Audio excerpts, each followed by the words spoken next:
አንተ ታጣጥራለህ ወይ አሁን ስፖርት እየሰራ ነው ልትሰራ ነው ልታሰራይ ነው የመጣው ማኔ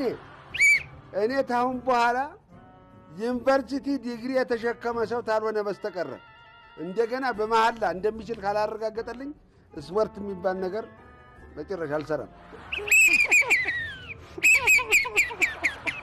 አዎ አንተ እናቴ አእምሮህም ልክ ስለሆነ ጉልበቱም ማለክ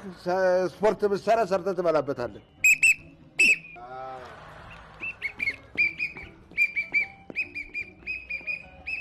ቃኛው በእግር አይደል እንደ ስፖርቱን የምትሰራው ፊሽካውን ተወው እንጂ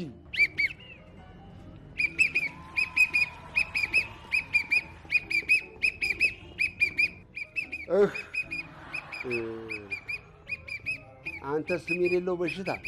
ወይ እንደኔ እግርና እጅ ሲዝል ታውቀዋለህ